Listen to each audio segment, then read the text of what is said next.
My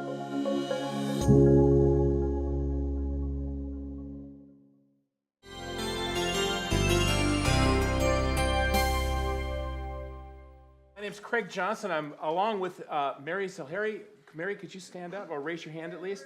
Together, we're co-chairs of the MACG Clackamas housing team. One of the things we do at MACG events is we do roll calls, which is to kind of see who is here. So today we're going to do a roll call. When we mention a category that you fit in, if you stand as you are able and be recognized, and let's applaud the people who are here. So what we wanted to have first is churches in unincorporated Clackamas County. If you guys could stand up. Thank you guys for being here. Other church groups who are here, if you could stand up. Thank you.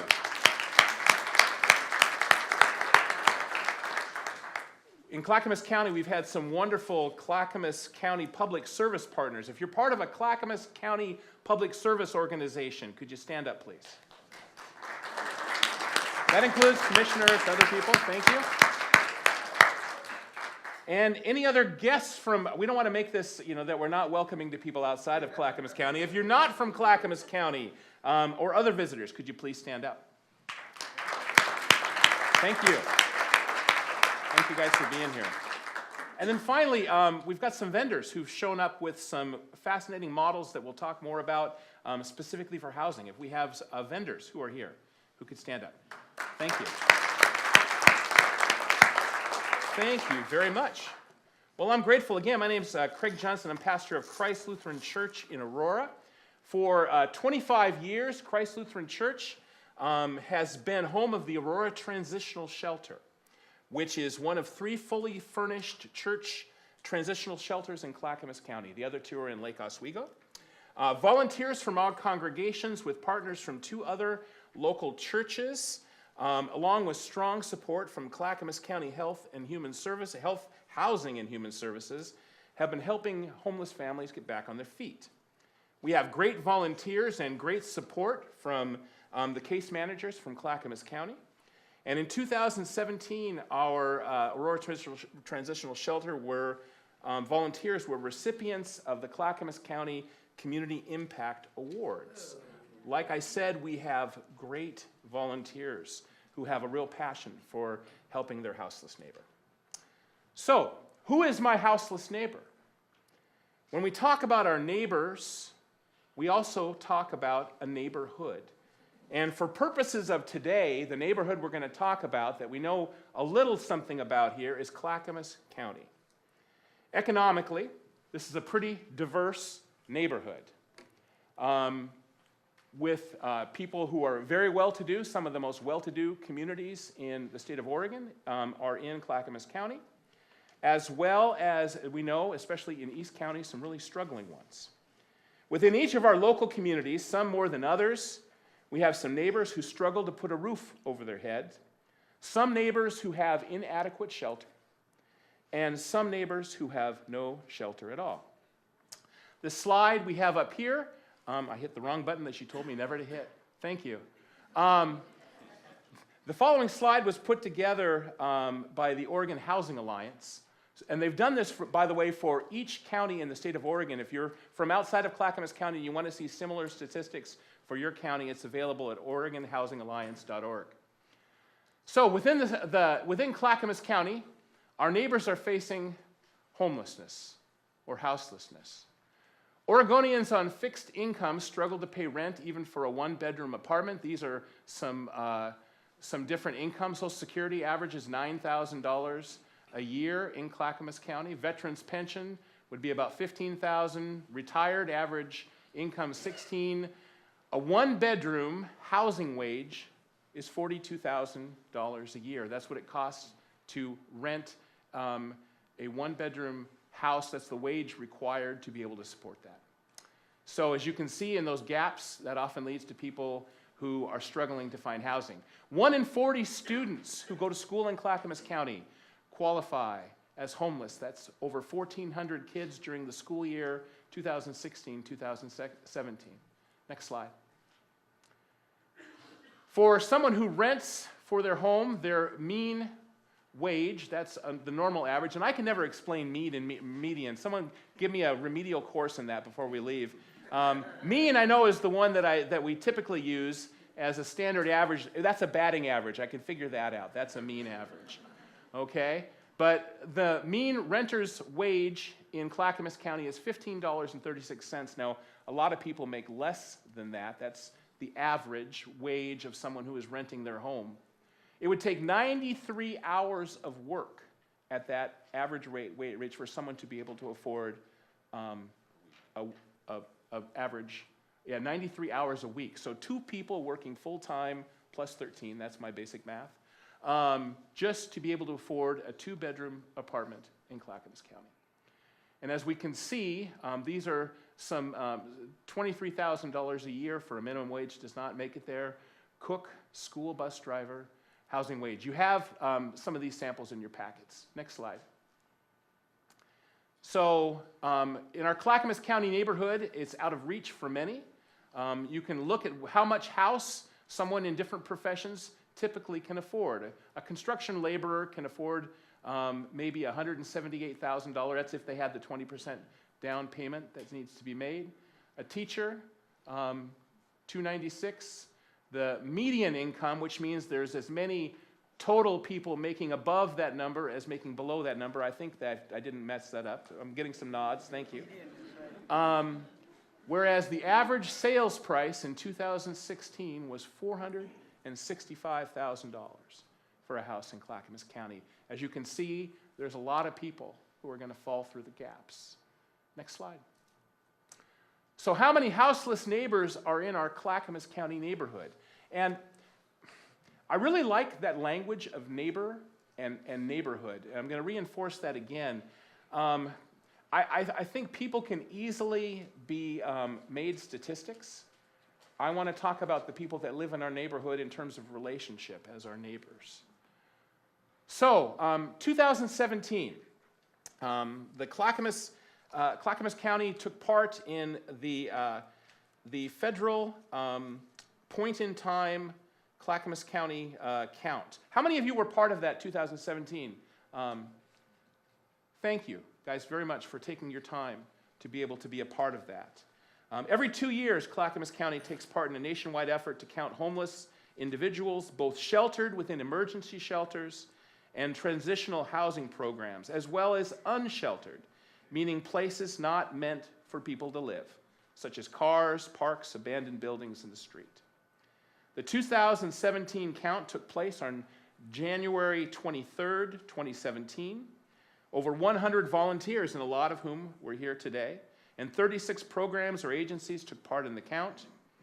Surveys were taken at 43 different service sites, including food pantries, faith-based organizations, agency waiting rooms, shelters, schools, and outdoor areas. This remarkable task was overseen by Lynn Deschler of Clackamas County Health and Housing and Human Services, and again, a committed group of volunteers. So what did the count reveal? According to the criteria of the count, there were a total of 2,293 of our neighbors who were, by definition, homeless. Of those, 746 of our neighbors reported that they were unsheltered, in the orange, you can see there. 33% of that, no shelter at all. And 294 of our neighbors were considered chronically homeless. That meant in the last 3 years, they had spent at least 1 year in a homeless situation. And finally, one of the numbers that just kind of blows our mind is that 1,384 neighbor children were among those who were part of the count. This is fascinating stuff, and there's a great extended report. If you go online at the Clackamas County website, you can find this to find out more specifics. Next slide. In 2016, folks again from Clackamas County did a study along the Springwater Corridor. They asked the question, where does my houseless neighbor come from? And the amazing thing that they discovered is that our houseless neighbor comes from right here. Houseless folks are longtime Oregonians. 83% of those 128 people surveyed along the Springwater corridor had lived in Oregon 10 years or more. Houselessness is local. Houselessness is also an economic condition. The top factors cited as contributors to houselessness were job loss and eviction. The most cited barriers to housing were a lack of money and unemployment.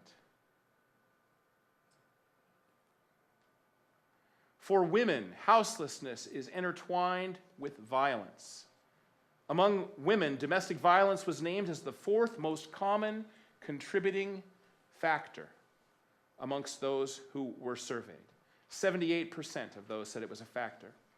The majority of women and a minority of men reported having experienced violence and harassment since becoming houseless. Again, an excellent resource if you want to learn more about your houseless neighbor. The Springwater Corridor Survey of Houselessness, Clackamas County. One of the authors, Vahid Brown, will be presenting later, and we're glad and grateful that Vahid is here. So, I guess what finally comes at the end of this process that I'm talking about our neighborhood is what can be done. In addition to improving outreach services and helping local service centers like Clackamas Service Center and the Father's Heart. Do we have representatives of either of those two places here today? Thank you. Thank you guys for all you do. In addition to places like that, recommended partnerships with local community resources, we're looking for other partners who potentially could stand up. And today we're going to talk again a lot about Clackamas County and unincorporated Clackamas County and ways in which you can help. Help rehouse our houseless neighbors in the communities that they already define as home. And that's why we're here today. To hear from some folks who are helping rehouse their neighbors in their own neighborhoods and asking you to imagine how you and your local community might either create or become a part of a partnership to help our houseless neighbors. Thank you. Well, you've heard it said that God so loved the world that he gave his only son to save the world. And I say to you that God so loved the world that God gave us you, so you can continue Jesus Christ's ministry of healing, reconciliation, and redemption. So, like the Blues Brothers movie, let's get the band together and be on a mission from God. St. John began this project with the goal of providing transitional housing, which we thought, when they first started, they thought, 3 or 4 months. And since then, we've learned that that's too short a time. A year is much more realistic. People who are unhoused are traumatized by that experience. Living on the street leaves you exhausted, discouraged, anxious, and paranoid. Here are the challenges with our program. So St. John is a micro church. Our average Sunday attendance is 32 people. Our mean or average age is 65. Our youth group consists of people in their 40s and 50s. We currently serve 8 people with housing. We're 32 people, 8 people.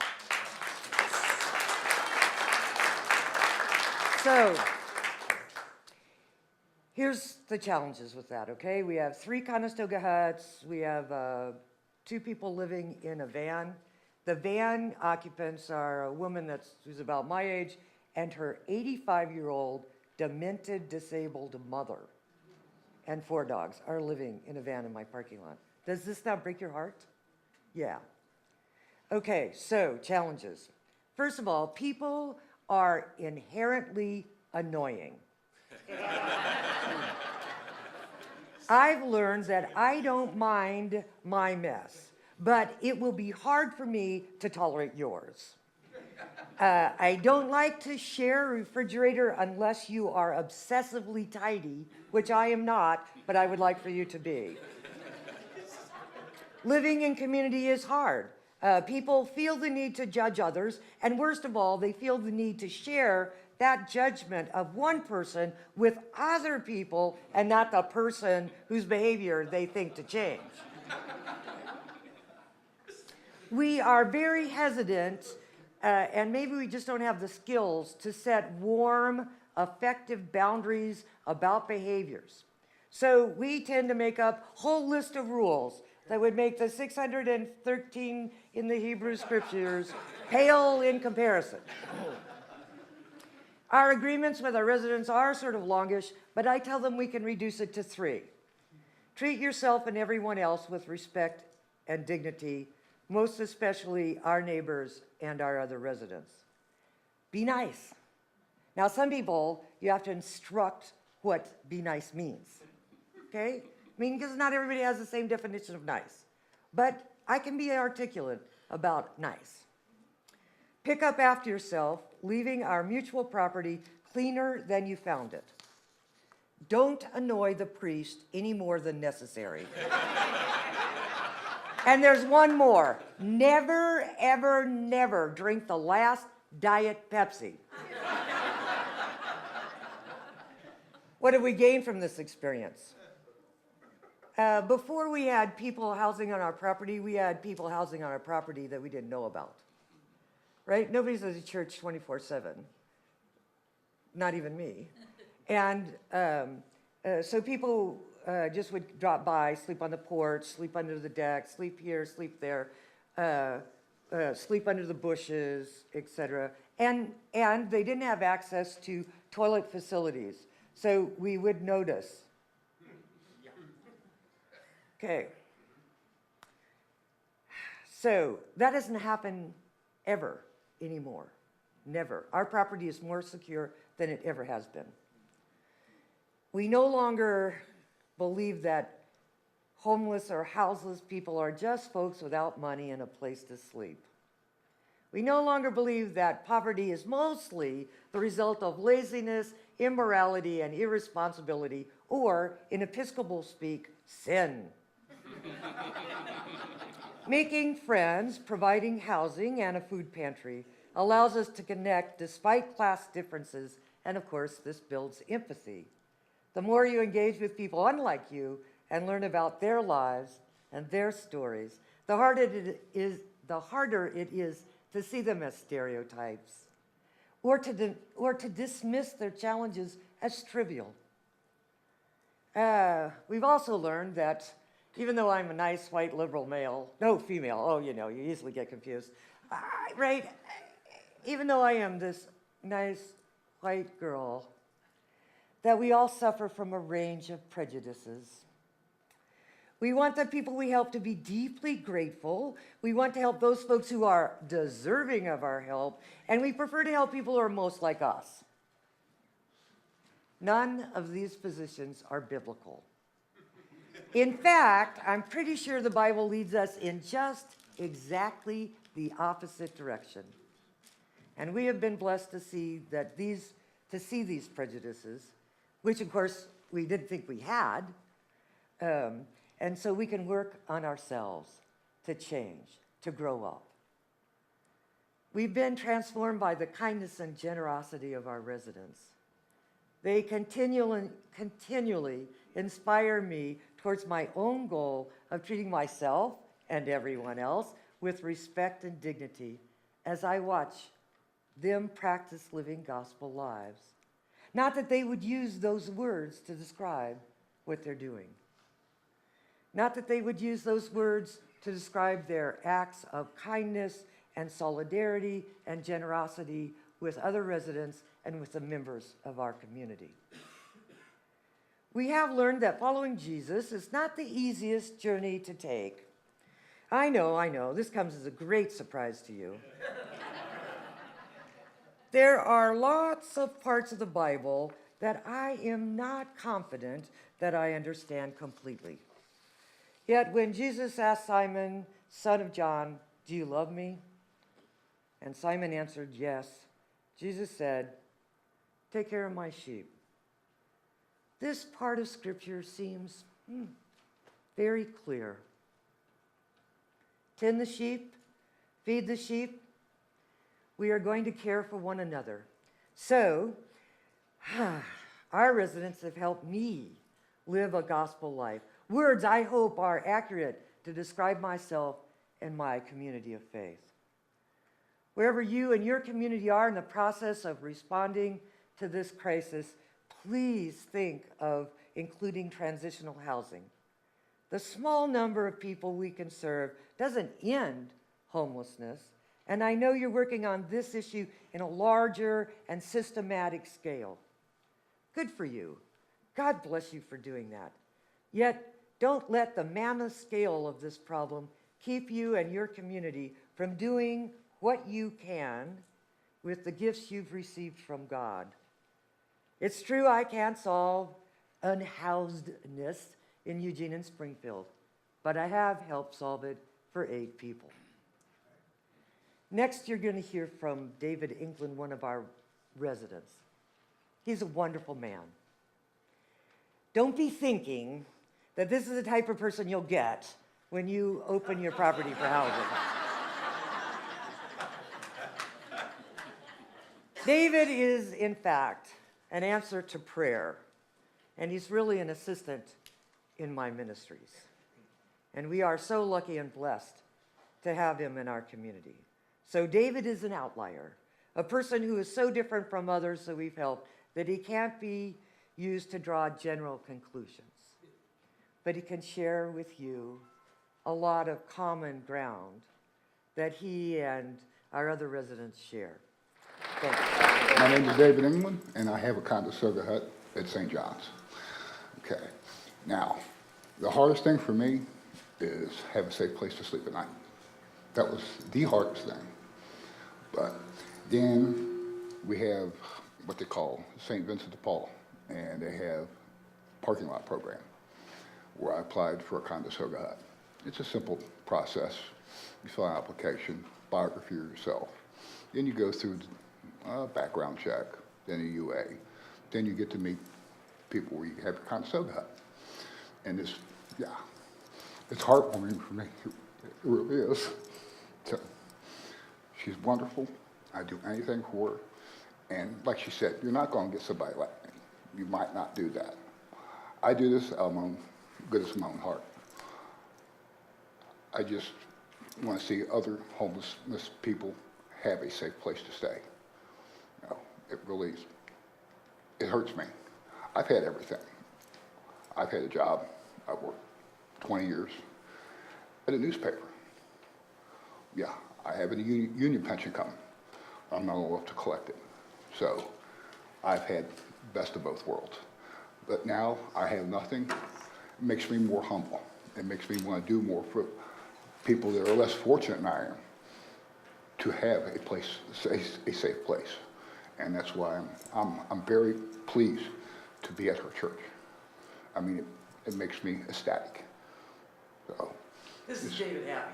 yeah, I'm really happy. I'm really happy. Yeah. This is as good as it gets. Yeah. Well, yeah, I mean, I love doing what I do. You know, we have 10 veggie beds, we have blueberry boxes, we have raspberry boxes, we have a pantry that I put my hands in on, you know, so it makes me feel really good. It really does. And when you're homeless, it's like this. You don't have that stable environment. You don't have an opportunity to do things to help other people. You have a tendency to more worry about yourself, where you're going to sleep, where you're going to eat, how you're going to do your laundry. So there's a lot, it wears you down. It really does. And it takes a lot. It takes a lot to bounce back from that. And I just want to help everybody that I can help, you know, come back from that. And I'd like to see a few more Conestoga huts on our property. Really, I would. Yeah, it'd be nice. You know, so, yeah. There you have it. I mean, it's wonderful. It really is to have such a caring community, you know, to open their hearts and to see what we're really meant to be. I mean, we're love thy neighbor. We're supposed to help one another. You know, so, you know, it really is nice. And I really do. And I want to thank you again for giving me that opportunity. It is such a privilege. You know. And I told you I wouldn't let you down, so. Yeah, and I And have. if you do, I'm kicking your butt. Well, and you can get that too. But yeah, it's just, it's wonderful. It really is. I mean, you just don't know how it feels. I mean, you got to have it on both sides. You got to know how, you got to walk in the other shoes first. And I've been on both paths of that. And I'm more happier now than I've been my entire life. I still don't understand that part of it. But I think it's got a lot to do with me being able to give to the community and help other people. So, you know, it's just wonderful. But you all need to, you need some kind of soda huts on your property. Yeah. You do, because you're helping people, you know, and you really don't know how much these people really appreciate it. You know, I've seen homelessness all the way across the United States. I'm originally from Cincinnati, Ohio, so I've seen a lot. You know, but yeah, this is one of the better places that people really care about their community. It's really heartwarming. It really is. I'm here to talk with you today about the elements of a good, safe overnight shelter program. And to start, I'm going to ask you to throw away a lot of what you might think of as shelter. A safe overnight shelter is not a traditional shelter where people line up at a certain hour to gain entry to some large open room with mats on the floor just for the night, only to move along at first light with no guarantee of where the next night's sleep will happen. Where no food is served but microwavable oatmeal or cup noodles, where possessions, and in fact every move a person makes, is open to scrutiny and worse for lack of privacy in the space. Where rules for accessing and inhabiting the space revolve around operational economy rather than around personal relationships and shared accountabilities. So what I've described to you is what's real today in many shelters across the metro area. It is a day in, day out reality. It's impersonal, it's dehumanizing, and there is a huge deficit of power for people who access these shelter spaces. Slide change, please.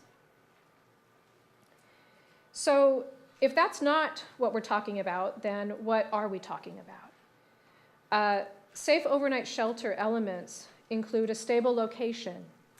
So this is the offering of physical continuity, a place where someone can predictably return freely and regularly. This is a place with doors that lock, where people are able to access safety, security, and self-determination of place. So we all get to go home at the end of our workday when we feel like it. We all get to leave in the morning when we feel like it. We get to run home for lunch if we didn't bring our lunch money to school. This is the same freedom of movement that these spaces will provide. Screening, and by screening I mean privacy screening. These spaces preserve dignity through enforcing privacy of self and property. None of us likes to have all of our laundry out, lined up in the front yard. We have doors and curtains. We like our privacy, and so do people who live outside. Common infrastructure is important of restrooms, showers, laundry, and food preparation areas. These give access to basic human needs of hygiene and food security. So many of the complaints that people will have when they judge people living outside is that they're just creating problems, it's a public health safety issue. You know, what we have is a situation where thousands of people are living outside without the same infrastructure that we enjoy every single day.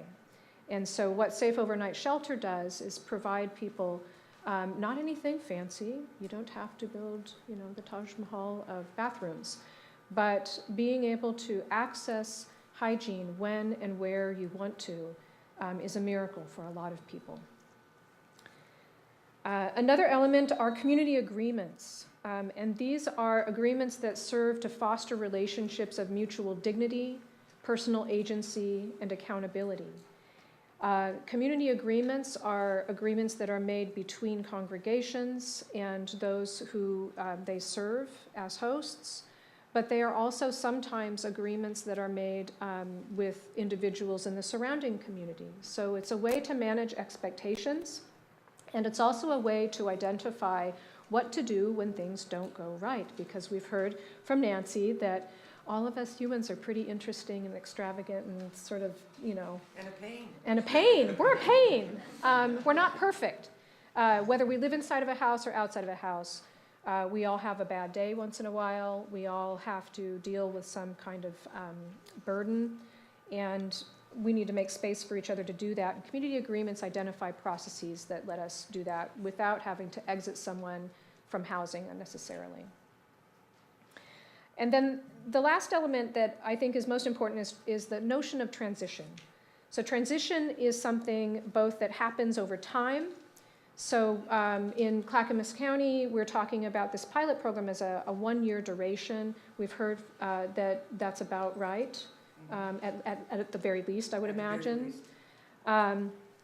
Transition can be the amount of time a person spends in your space, but it also is a state of being. When people arrive to your door, coming from living outside, they have accumulated burdens. It's a phrase that Vahid likes to use. Over time, and it takes time to unpack.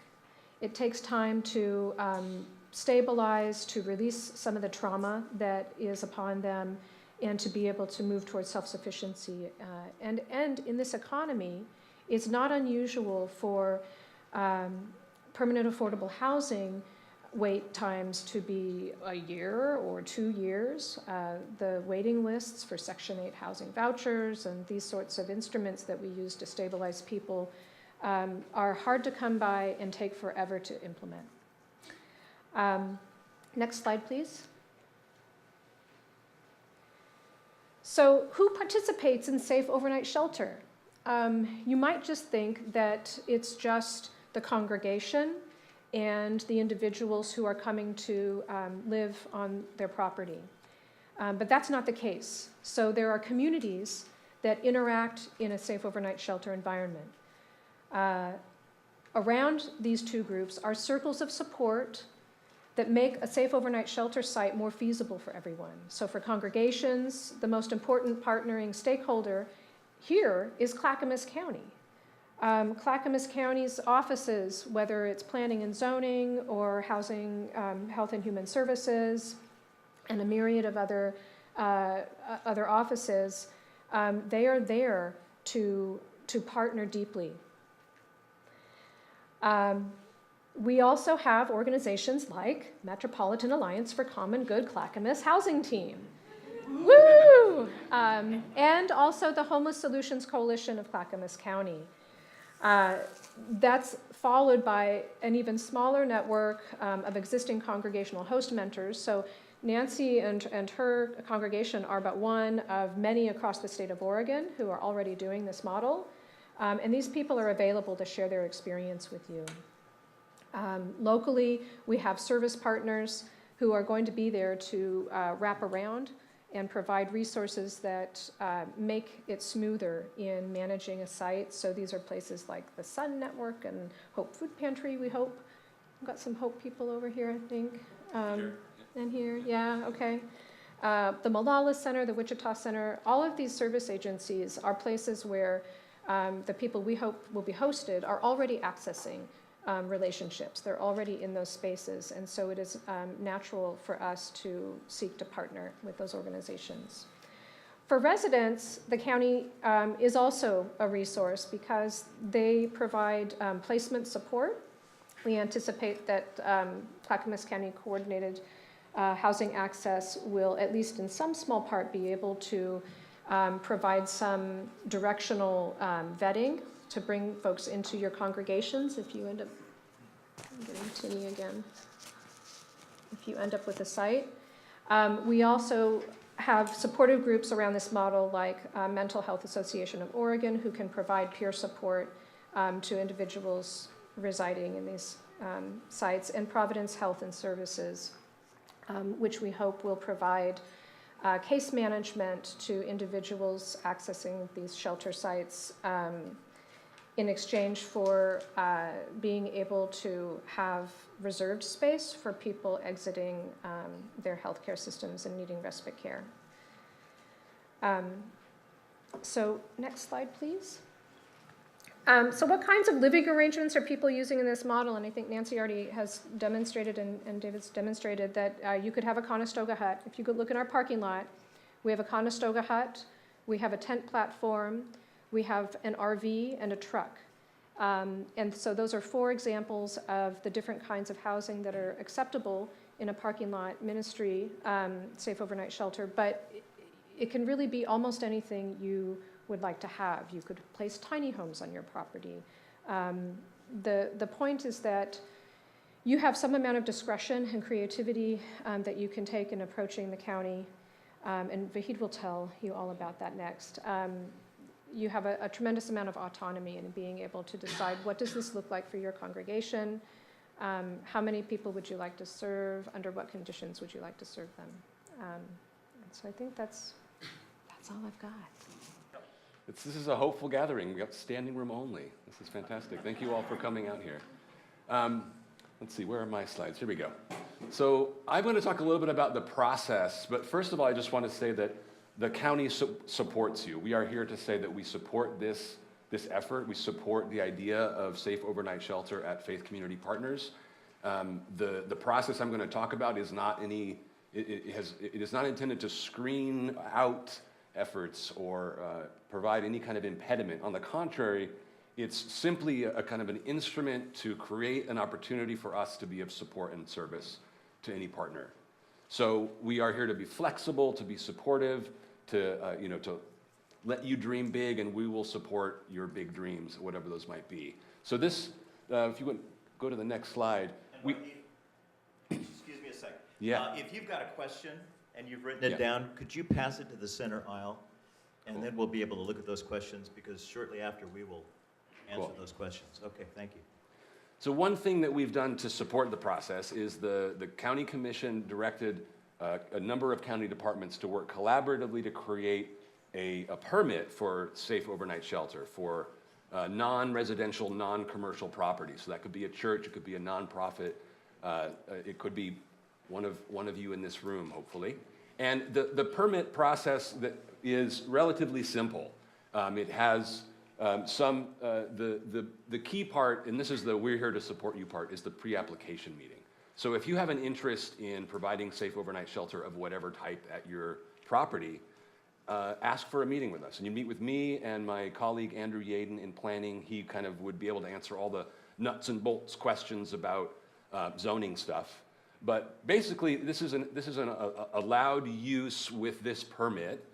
And what we would do at the meeting is listen to the idea, go over the process, answer any questions you might have, make sure that your application forms are done correctly, or help you out with those if that's necessary, and just be a resource. So that's step one. And then the rest of it is pretty simple. There's 2 forms. There's a general land use application and a supplemental application. The supplemental application kind of describes the thing you want to do in terms of safe overnight shelter, in terms of how many people you want to serve, what are the hours of service, what's your pet policy. And really, it's not that we're kind of quality checking. It's really an opportunity to think together through things that you might not have thought of. So we just want to make sure that the plan is in place before you have guests that you're offering shelter to. So like if you had you thought about whether or not you would be welcoming or have a way to welcome pets like dogs, right? And then we have, for example, Nancy with Fido over here, who would say, hey, if you have animals, there is a county organization that would help you with crates and food and veterinary assistance and all that. So what I would really love to do is meet with folks and connect you to other partners and resources to kind of solve for any problems that might come up.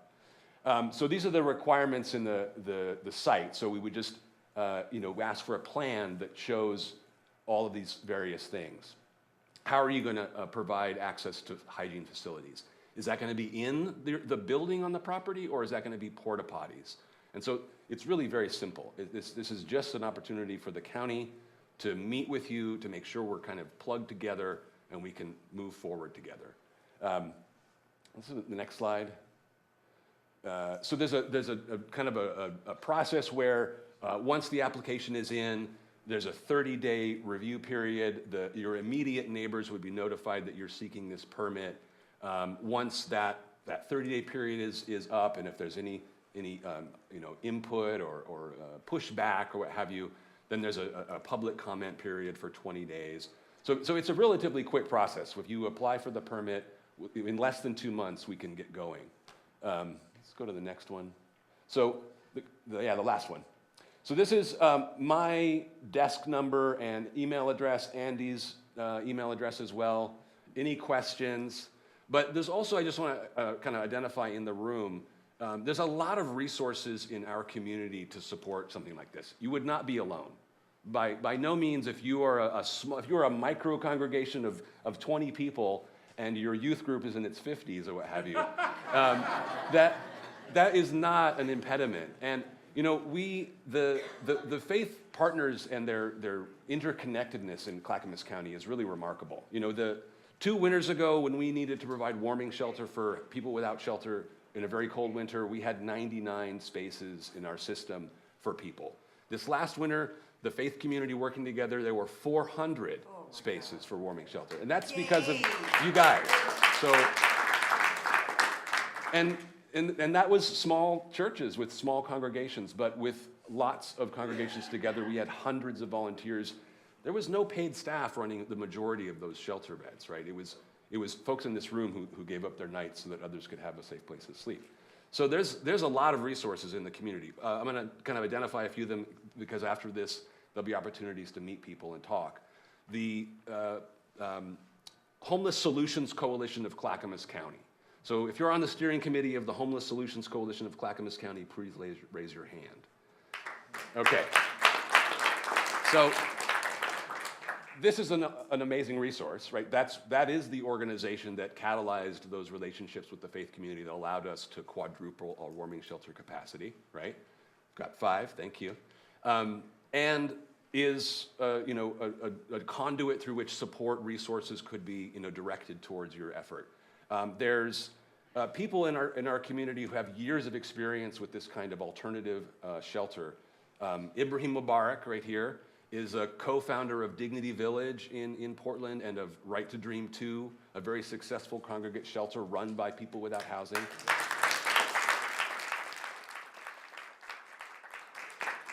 Melissa here is a resident of Hazelnut Grove, another tiny house community in Portland that has been very successful. We're going on 3 years. And these are programs that have like worked out the kinks. Yep. We're all annoying. Yes. And I've been a part of all of these villages, and yes, you're right, everyone's annoying. It's true. But when we come together and make community agreements and figure out what kind of rules we need, and really, you're right, it's really got to be basic. At the villages in Portland, it's a 5-point code. And the number 1 is respect yourself and others. That's pretty much the basic for it.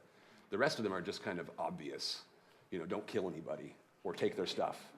And so if you're thinking about, gosh, I don't know what the rules should be or what the agreement should look like, what kind of form should I have, people have already figured that out. And they figured that out years ago. And they figured it out years ago in our region. So, and I, as you mentioned, I'm everywhere. So I know everybody. And I can help connect you with those folks in those efforts all over the region. So there's lots of support. Is there a listing somewhere? That's a good question. I mean, because we tried to do some housing at our church, and we were looking for forms and this and that. Is there like a go-to or a couple go-to places? So we just plug in with you guys. Yeah, that's a good idea. I mean, there's not really a single clearinghouse for all those efforts. Did someone have it? Yeah, we have materials that we'll send out to everyone who registered for this event. Great. So we'll be passing along a good amount. There's a lot of good. We have a toolkit coming. Cool. Yeah, and David Bilby wasn't able to make it today, but there's also a very successful effort in Vancouver, Washington, called Go Connect, and they do a very similar safe overnight shelter program. He's ready and willing to support efforts in Clackamas County. He couldn't make it today. He had to provide assistance to his folks up there. But yeah, I guess the main message I wanted to bring today is that the county loves this idea, loves our neighbors who don't have housing, loves our neighbors who have housing and the privilege and resources to provide shelter for other folks, and we want to help. So just ask and I will help. Thank you.